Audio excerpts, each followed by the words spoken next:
Hello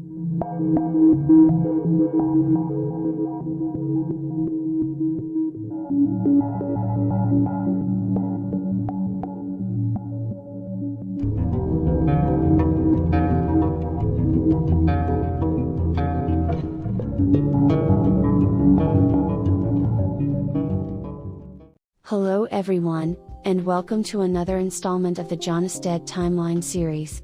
We left off last episode with Silent Dork uploading his first 3 videos, responding to questions in the comment section, and agreeing to join the Internet Detective Skype group for a hangout session. In this episode we'll go over what happened during that encounter and the aftermath. Tyler himself told us a bit more about his missing friends. The reasoning for John's house fire was placed on faulty wiring, though this is suspect. He posts some images of John's burned down house along with some images inside of Kevin's abandoned home. Users noticed some old police tape on the floor in Kevin's house. Tyler stated that he doesn't really trust the local police, talking about how useless they were when it came to finding Kevin. He was basically told to not investigate any further when it came to Kevin's disappearance. Tyler discussed some strange events that had happened on his way to investigate Kevin's house. He came across a strange person who appeared to be teleporting around. Freaked out, he decided to go home, where he found a flyer outside of his door discussing a moon goddess. Weird symbols covered the paper and Tyler wasn't quite sure what to make of it. Tyler then uploads a video of the strange teleporting man before going to sleep, saying that he'll go to the police tomorrow.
The next day, players had another conversation with Tyler.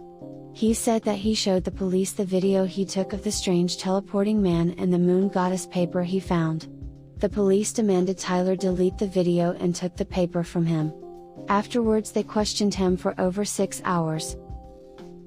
He posted in the Skype group claiming that someone was knocking on his door and throwing things at his trailer. He ran outside to confront whoever was doing it but was unable to get a good look at them. Hey! Hey!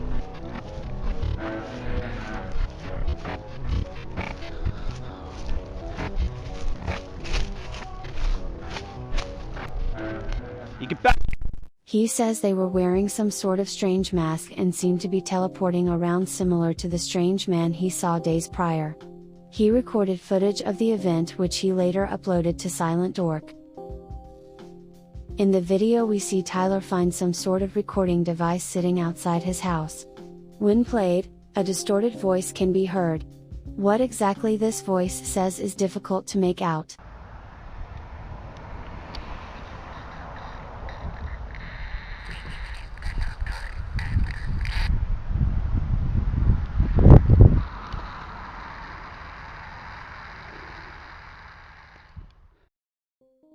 Shaken up from all this, he decided to spend the night in a local motel. That night players received a grave warning. John's account on Skype became active once again, but it wasn't John speaking. Users got into a call with the account only to hear strange, reversed voices. Played backwards, the voices warned us that we had to stop him at all costs, and implied that Tyler was in serious danger. Players, seeing no other option, finally decided to try and jog Tyler's memory the hard way by explaining everything to him. The next day, Users would finally be able to explain everything to Tyler, but it didn't go as planned. Tyler was skeptical, and when users attempted to show him proof, none of the websites worked for him. Within Hubris displayed only a black screen. The Tumblr link appeared as a garbled mess. Then when he was confronted with the knowledge of JohnIsDead.com, Tyler got upset. He thought the users were playing a cruel prank on him involving his dead friend. Angered, Tyler left the chat and never directly interacted with them again. Back on the LunarChildren.com website, a video was uploaded to the blog called Blood Moon Ritual Part 1. The Blood Moon Ritual was a ceremony that took place on the night of the blood moon. We see Matt are watching a nervous cultist summon Patrim. Yes. Alright, Father Vincent.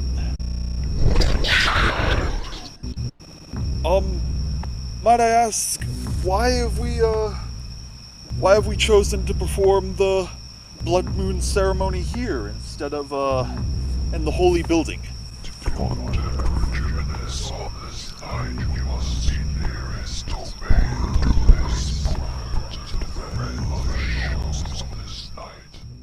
The cultist then retrieves a book and reads off a passage. O Luna, O Moon Mother in the night, on this night grant us your blessing. Matt then kills the cultist as a sacrifice to Luna. Why, I just noticed, blood is to be spilled on this night, but wherefore is the blood?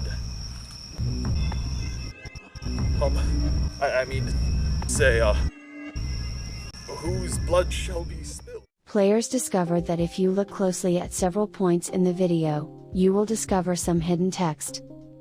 Father of lies, he will bring on her descent with the death of 3, he killed that boy for her, he will give us all masks, I gave him all he has, and my mask was a salesman, I am the true controller, he is lying to you all. This text is warning us that Patrim will summon Luna by killing 3 people. Back on the Within Hubris forum, Patrim implies that Tyler being unable to see our proof was his doing, and that he'll be keeping a close eye on Tyler until it's time for Regiminis' true awakening. This means that Tyler is going to be used as a sacrifice of some kind. Now that Tyler no longer trusts the players, it will be very difficult to help him. That wraps up this episode. In the next one we'll take a deep dive into the LunarChildren.com website and learn all the terminology that can be uncovered, as well as learn more about the cultists themselves. Thank you for watching. Be sure to like this video and subscribe to the channel so you never miss an update. See you in the next video.